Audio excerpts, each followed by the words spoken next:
Ang kwentong ito ay hango sa totoong buhay. Karanasan ito ni Gabriel. Taong 1961, Gakat, Southern Leyte.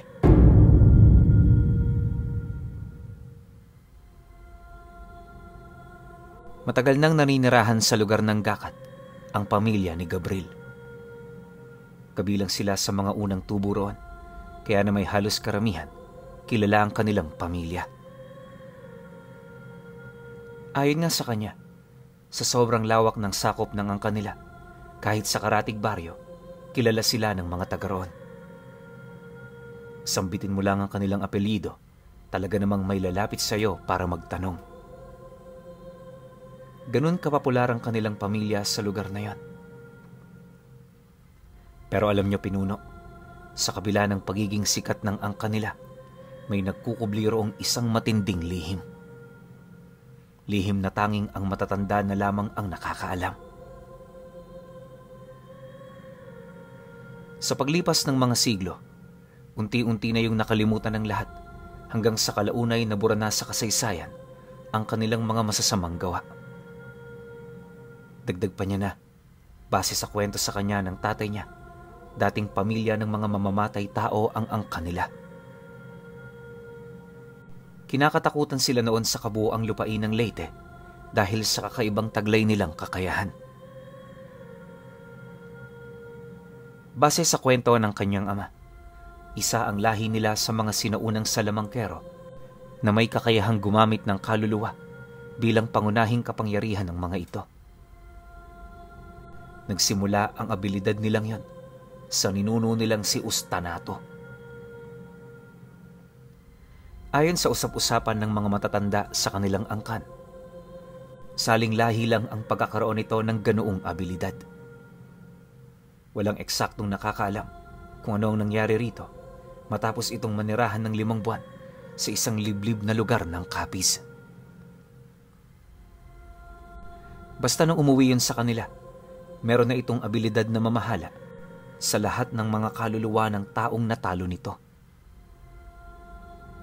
Habang tumatagal, dumarami ang nagagapi ni Ustanato dahilan para magtangan siya ng hindi masukat na kapangyarihan. Isipin nyo na lang, sa oras na mapaslang nito ang kanyang kalaban, maaari na niyang magamit ang buong abilidad nito sa paraang kanyang nais. Walang limitasyon ng paggamit ng ganoong kakayahan dahil ang tumutupad sa mga ganoong kondisyones para maisakatuparan ng mga kasunduan sa paggamit ay ang naalipin niyang kaluluwa. Halimbawa, kung may mutya ng kidlat ang antingerong napaslang nito, walang sawa niya itong magagamit hanggang kailan niya gusto. Yun nga lang, sa oras na hindi na makayanan ng kaluluwang kanyang naalipin ng kanyang pang-aabuso, may posibilidad na maganap ang tinatawag nitong ikalawang pagkamatay. Yun ang magbibigay daan sa kaluluwang naalipin niya para tuluyang kumalas sa kanyang katawan. Dahil sa ganun itong abilidad, sinasabing walang nakatapat ditong antingero. May mga babaylan na ring napatumba noon si Ustanato, kalakip ng hindi mabilang na matataas na uri ng aswang. Pagtatapat pa ng mga matatanda sa kanilang pamilya, walang kinakaibigang panig ang ninuno nilang yon. Ang tanging mahalaga lamang dito, ang sarili nitong pamilyang nagbibigay ng tuwa sa kanya. Madalas ding yon ang pangunahing dahilan kung bakit nakakagawa yon ng mga karumal-dumal na bagay. Sa kapanahunang ito, sinasabing wala ng katapusan ang kanyang paghahari sa kabuuan ng lupain. Subalit, lingid sa kaalaman noon ni Ustanato, meron palang isang kahinaan ang naipasa sa kanyang abilidad at yun ay walang iba kundi ang pagpapabilis ng pagtanda at kamatayan niya.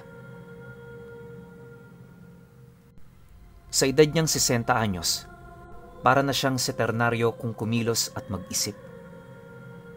Marami sa kanila noon ang tumulong para magamot ito, pero kalaunay namatay din yon sa isang natural na kamatayan. Huli na rin nang malaman ng kanilang pamilya na tumanda na pala ng husto si Ustanato. Dahil sa wala naman noong naghahangad ng kakayahan nito, isinabay nila ang lahat ng bertud sa kanyang huling hukay. Unti-unti na rin nilang nalimot ang tungkol sa taong yon para mapagtuunan ng kanilang negosyo. Akala kasi nila magiging normal na ang kanilang pamilya dahil sa pagkamatay ni Ustanato. Pero mas lalo lang itong nakakuha ng popularidad. Lahat ng nakakakilala sa kanila, naniniwalang isa sa kanila ang nagtatangan ng abilidad ng yumao nilang ninuno. Dahil sa ganoong kaisipan, marami ang nasisindak tuwing sila'y nasisilayan sa daan.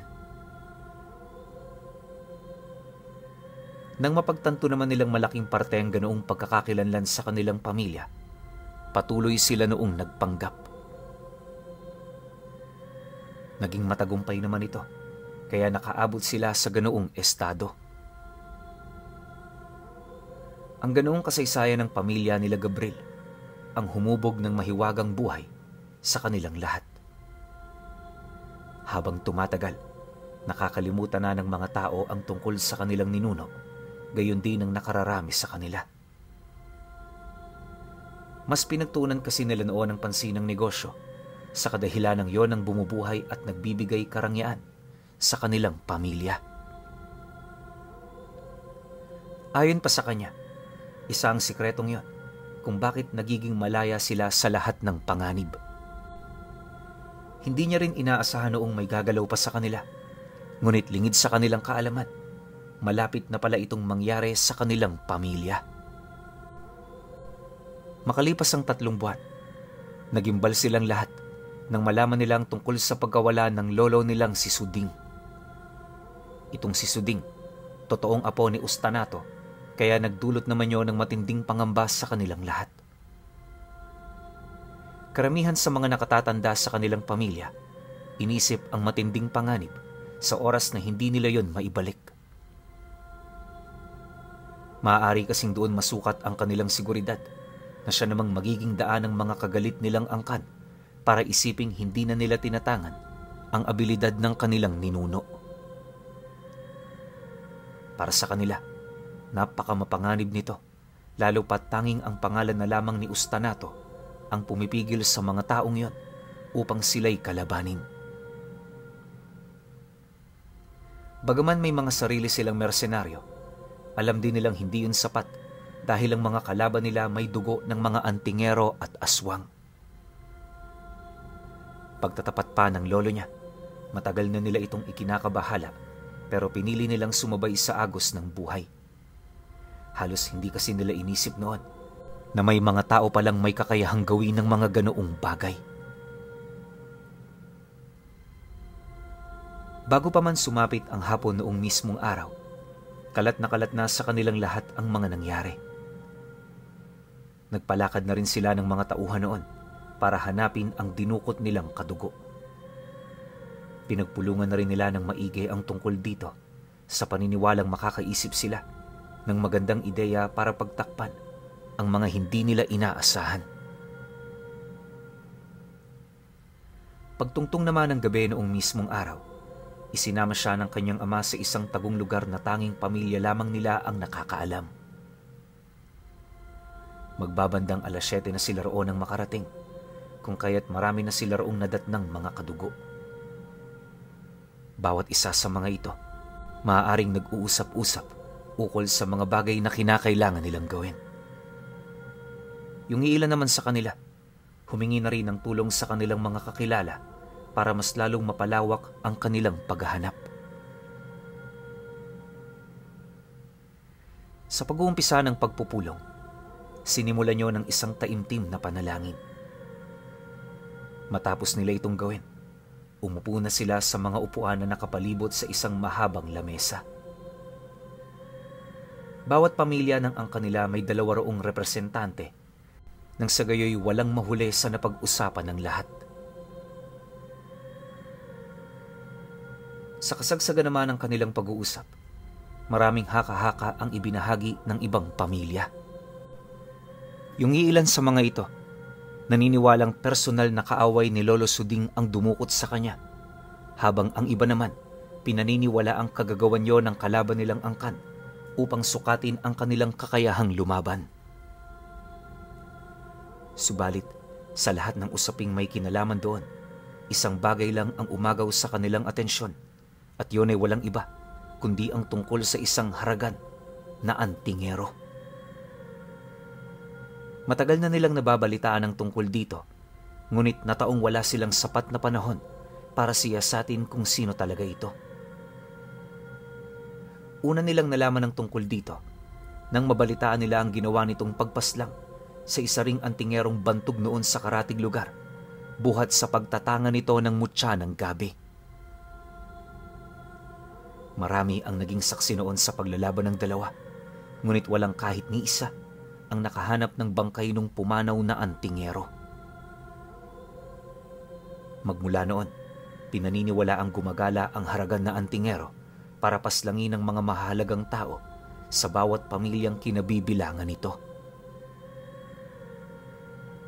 Walang makapagsabi kung ano nais nitong patunayan, ngunit pinaniniwalaan ng karamihan, gumagawa ng ritual na magsasakatuparan sa mga bagay na matagal na nitong pinapangarap. Nang marinig naman yon ng namumuno sa kanilang angkan, bigla naman yung napatayo, dala ng matinding galit at pagkagulat. Pagsilay naman nila rito, narinig naman nila yung magwika sa kanila ng, "Hindi maganda ang sitwasyon nating lahat. Alam niyo ba ang mangyayari sa oras na malaman nilang wala sa atin ang kapangyarihang kanilang kinakatakutan? Papatayin nila tayo isa-isa at walang makakapigil sa kanila. Ultimo bata, madadamay sa kahangalan nating ito. Gawin niyo ang lahat ng makakaya niyo para mapagtakpan ang ating sikreto. Kung kinakailangan may patayin kayo, huwag kayong magdadalawang isip." Pagkalahad naman ito ng mga katagang yon, yun naman ang nagsilbing hudyat ng pagtatapos ng kanilang pagpupulong. Kahit malalim na ang gabi, may mangilan-ngilan pa rin sa kanila ang lumakad para maghanap. Sa paglipas pa ng mga araw, mas naging seryoso ang sitwasyong kanilang kinakaharap. Alam kasi nilang habang tumatagal, mas nagiging imposible din para sa kanila na mahanap ang matanda. Sa kabilang dako naman, itinoon ni Gabriel ang kanyang atensyon sa pananaliksik ukol sa nakatagong puntod ni Ustanato. Malakas kasi ang kanyang kutob noong mga oras na yon na ito ang makakatulong sa kanila. Upang masiguro ring matagumpay ang kanyang gagawing paghahanap, itinago niya yon sa kanyang ama. Ang tanging nasa isip lang naman niya kasi, walang iba kundi ang makatulong. 3 araw ang dumaan. Unti-unti nang nagiging malinaw kay Gabriel ang kinaroroonan ng puntod ni Ustanato. Medyo natatagalan na siya noong mga oras na yon. Gawa ng bukod sa komplikado ang mga direksyong kanyang nakukuha, hindi rin ito basta-bastang maunawaan. Marami kasing panliligaw ang ginawa ng mga nagdaan nilang ninuno upang masigurong hindi yun matatagpuan sa loob ng mahabang panahon. Subalit, dahil sa husay ni Gabriel sa pag-unawa, hindi yun naging gaanong mahirap para sa kanya. Nang makumpirma na niya ang kinaroroonan ng puntod, agad naman siyang pumanhik patungo sa lugar na yon. Mabilis at maingat ang paglalakbay na kanyang ginawa upang masigurong walang makakasunod sa kanya. Dahil na rin sa layo ng pinaglibingan dito, inabot siya ng 3 araw at 2 gabi sa paglalakad. Marami rin siya noong nadaan ng baryo hanggang sa kalaunay na sipat na niya ang bunganga ng bundok na kanyang hinahanap. Malayo pa man, agaw pansin na ang kadilimang bumabalot sa bundok na yon. Kahit kasi milya-milya pa roon ang kanyang layo, hindi niya maipagkakaila ang matinding presensyang pumapalibot sa mga nilalang na nagbabantay sa puntod. Inaasahan naman ni Gabriel ang ganoong kaganapan, ngunit hindi yun sapat para makaramdam siya ng matinding pagkasindak. Base kasi sa kanyang naging pananaliksik, magiging mapanganib lamang ang mga bantay ng puntod kung ang tumungo roon ay mga taong hindi nagtataglay ng dugo ng kanilang pamilya.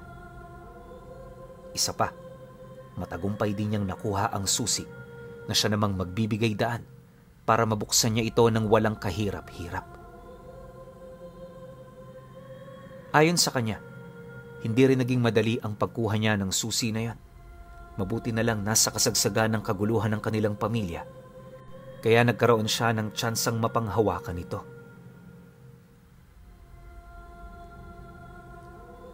Sa loob ng ilang oras niyang paglalakad, narating na nga niya ang paanan ng bundok. Di pa man siya nakakaakyat, may mga nasilayan na siyang huklubang nagbabantay sa bawat gilid ng kanyang dinaraanan. Bawat isa sa mga ito, humahagik-gik habang nagsasalita ng mga katagang hindi niya maintindihan. Malabo man para sa kanyang mga sinasabi ng nilalang na yan, isa lang ang kanyang naramdaman at yun ay matinding kagalakan ng mga ito.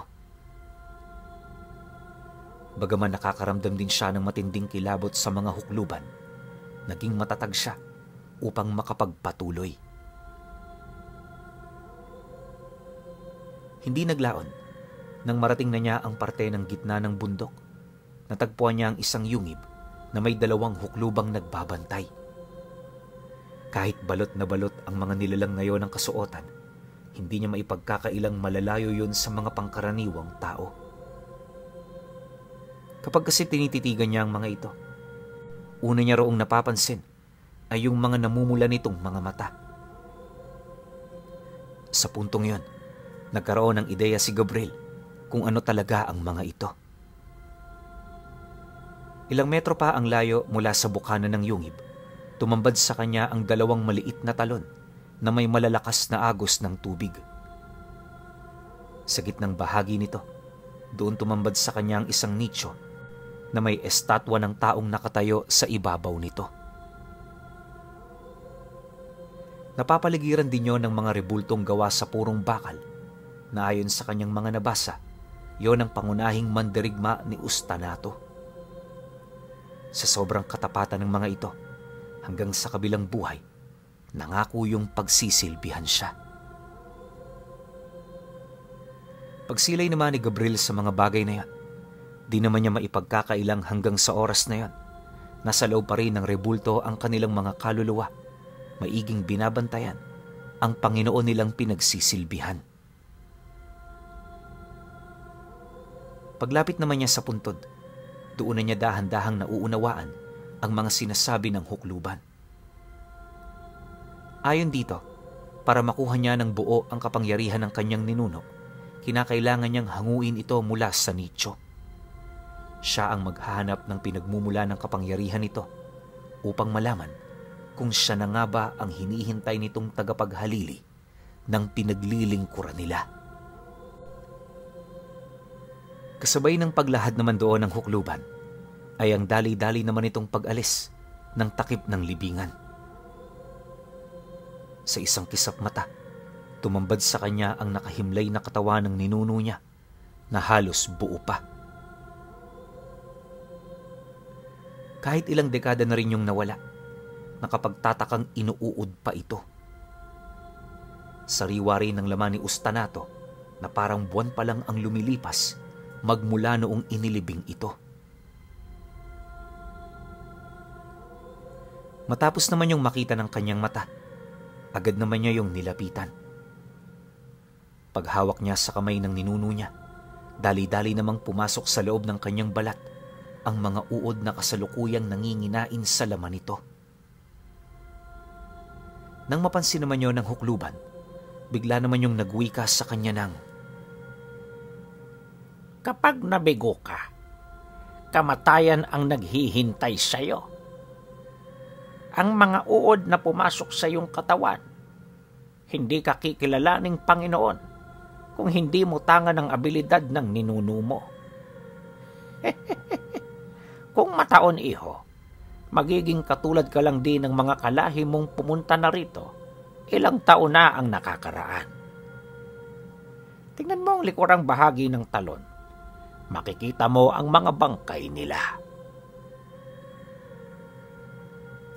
Nang marinig naman niya ang tungkol dito, dali-dali naman niya itong sinunod.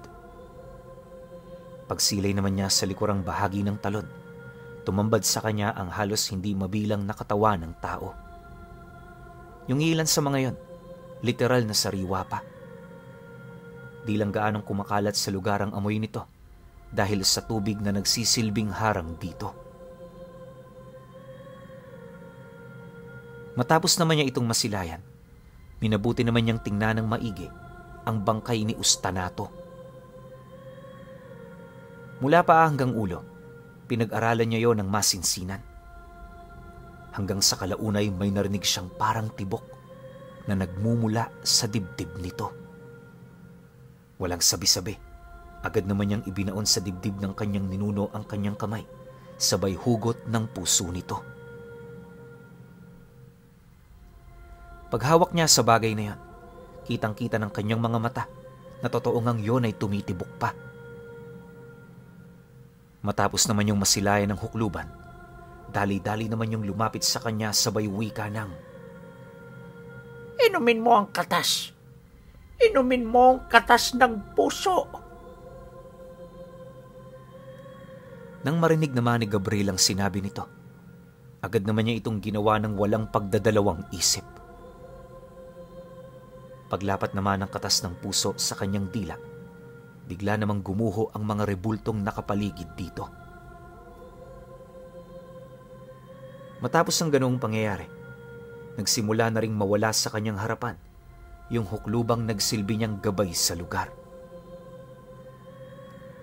Hindi naglaon, nanumbalik ang matinding katahimikan sa lugar na yon. Habang tumatagal naman ang kanyang pananatili sa lugar, di naman niya maipagkakaila ang mga pagbabago ng katawan niya. Ayon kay Gabriel, maliban sa paggaan ng kanyang katawan, napansin din niyang nagkaroon siya ng iba't ibang abilidad ng mga mutya. Palagi na rin pumapasok sa kanyang isipan noon ang tungkol sa isang pangitain kung saan nakatayo siya sa tambak ng mga kaluluwang nagmamakaawa sa kanya. Dahil sa kanyang mga nasilayan, doon niya napagtantong nakuha na niya ang kapangyarihan ng ninuno nila. Upang masubukan naman ang lakas nito, agad naman niyang ginamit ang mutya ng lupa para makapaglakbay pabalik sa kanilang lugar. Sa loob lamang ng ilang minuto, walang kahirap-hirap siyang umahon sa likurang bahagi ng kanilang bahay. Pagramdam naman niya sa paligid, agad naman niyang narinig ang mga usapan ng kanyang mga kapatid na kasalukuyang hindi na magkamayaw sa paghahanap sa kanya. Nang mapagtanto naman niya ang tungkol sa bagay na yon, dali-dali naman siyang pumasok sa loob ng bahay nila upang ipaalam ang kanyang pagdating. Nang masipat naman siya ng mga ito, di naman mapigilan ng nanay niya na pagalitan siya. Habang sinisermon na naman ito si Gabriel, nanatili lang naman siyang nakayuko, pagpapakita ng kanyang respeto. Maya-maya pa, nang wala na itong masabi, agad naman niya yung tinanong ukol sa kinaroroonan ng kanyang ama. Nang marinig naman yon ng kanyang ina, direkta naman itong inilahad sa kanya na kasalukuyan na yung nakikipaglaban sa kaalitan nilang pamilya na may dugo ng aswang. Dagdag pa nito na may mangilan-ngilan na sa hanay nila ang labis na nasaktan, buhat sa kaguluhan. Pagkalahad naman ito ng mga katagang yon, di naman siya nagdalawang isip na pumunta sa lugar kung saan naroroon ang kanyang ama. Pagdating naman niya sa kinaroroonan nito, kampante naman siya roong lumapit habang tinatanong ang kasalukuyang sitwasyon. Nang masipat naman siya ng matatanda sa angka nila, sermon at pangaral lang naman ang kanyang natanggap. Makalipas pa ang ilang minuto, nang hindi na rin niya maatimang tungkol dito, agad naman niya yung sinindak sa pamamagitan ng pinaghalo-halong presensya ng lahat ng mutsyang tangan niya. Binago na rin niya noon ang kulay ng kanyang mga mata upang maging kapani-paniwala yon sa harapan ng kanyang mga kadugo. Dahil sa kanyang ipinamalas, bigla naman yung natigilan sa pagsasalita. Bawat isa sa mga taong yon, halos hindi makapaniwala sa kanyang ginawa. Nang maagaw naman ni Gabriel ang atensyon ng mga ito, hindi na rin siya nagdalawang isip na puntahan ang lugar kung saan namumugaran ang mga aswang na sumasalakay sa kanila gabi-gabi. Nang marating niya ang lugar na yon, walang patid naman niya itong itinaboy gamit ang kanyang abilidad. Yung mga naglakas loob na lumaban sa kanya, hindi na rin niya pinakitaan ng awa. Hindi naglaon. Nang maitaboy na niya ang mga nilalang na yon, agad naman niyang inabisuhan ng kanyang mga kadugo na ituon ang kanilang buong atensyon sa pagtulong sa mga kapatid nilang labis na napinsala buhat sa labanang yon. Dagdag pa niya na, kailangan niya lang ng 2 taong sasama sa kanya para tugisin ang hagaran na antingero. Matapos naman niya itong mailahad, agad naman siyang humingi ng tulong sa kanyang ama. Maya-maya pa, dali-dali naman silang umalis ng lugar para tunguhin ang karatig bayan. Naramdaman niya kasing doon yun nagtatago, kaya naman hindi na siya nagdalawang isip na puntahan ito. Sa pagsapit naman ng 1:00 ng gabi, may nakita silang isang maliit na kubo sa gilid ng talahiban. Nag-iisa lang ang kubong yun sa lugar, kaya naman hindi na sila nagdalawang isip na yon ay lapitan. Pagharap naman nila sa pinto nito, walang pagdadalawang isip namang humugot si Gabriel sa kanyang kamay ng isang latigong gawa sa purong kidlat at ipo-ipo.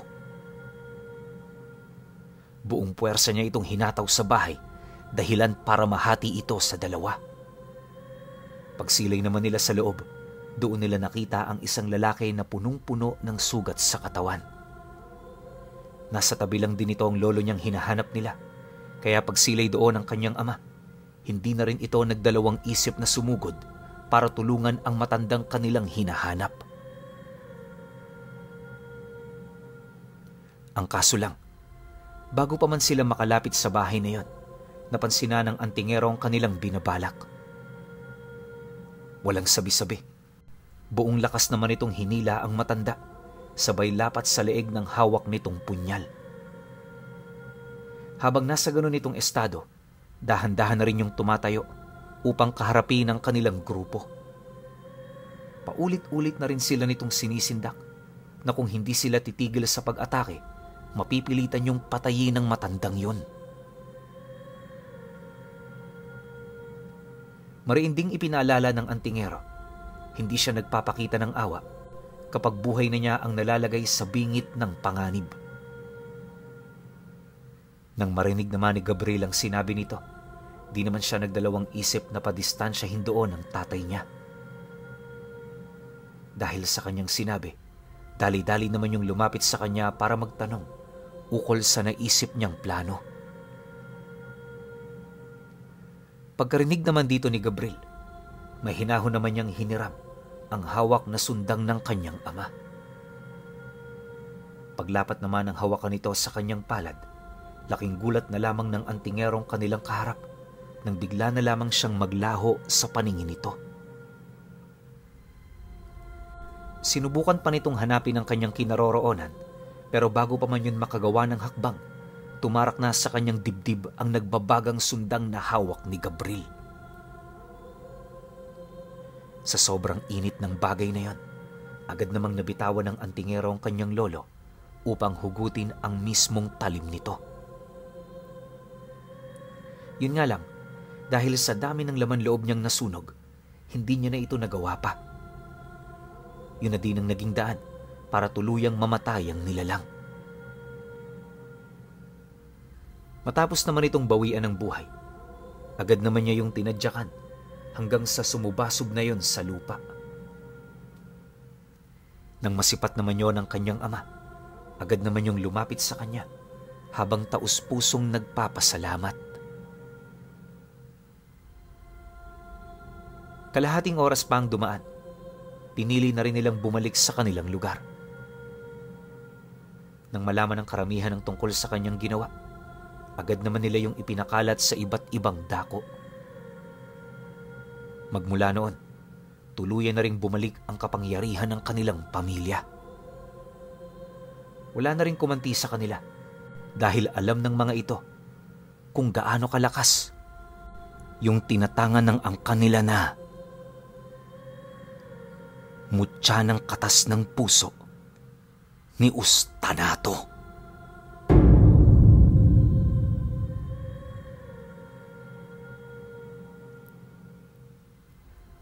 Okay. Opinyon ko sa kwento. Tindi ng mutya na yun, no? Galing pa sa ninuno nila. Pero ako medyo napapaisip ako kung maituturing ba natin tong mutya. Kasi parang one of a kind to eh. 'Di ba? Well, may mga mutya tayo na isa lang talaga yung nagtatangan sa buong mundo o buong Pilipinas. Pero dito kasi nasa bloodline nila. So hindi ko maisip kung maituturing ba natin tong mutya o bertud ng angkan nila. Para mas pinaka-okay yung bertud eh, no? Kasi kung mutya, parang generalize natin eh. So, ibig sabihin, kung mutya itong tatawagin, eh kaya itong kunin ng ibang tao. Kaso nga lang, sobrang hirap. 'Di ba? Dito kasi sa katas ng puso ni Ustanato, eh kailangan meron kang dugo nila kahit konti. So ako feeling ko mananalaytay lang tong gamit na to sa buong angkan nila. Pero sobrang tindi nito kapag tinatangan mo kasi parang kaya mong gumamit ng iba't ibang klase ng mutya eh. Tapos kaya mong pagsabay-sabayin na alam naman natin na napakahirap gawin nun talaga. Pero kapag tinangan mo yung katas ng puso, kung sino man yung nagtatangan nito, eh malamang ngayon, katas na to ng puso ni Gabriel. Eh ang tanong, naipasa kaya? 'Di ba? So mahirap siyang kunin, parang hindi nga talaga to kayang kunin ng ordinaryong tao. So para sa akin lang, bertud ang pinakamagandang term dito. Pero overall, masasabi ko sa kwento, napakaangas. Ganda nito. Lalo na kung naging series to kasi mas ma-highlights pa natin yung mga gamit ng katas ng puso eh. Pero isa lang yung sinend. Goods na ako dun. Pero kayo, kung may opinion kayo sa kwentong ito, comment nyo lang sa baba. Yun lang. Hanggang sa susunod na kwento. Salamat.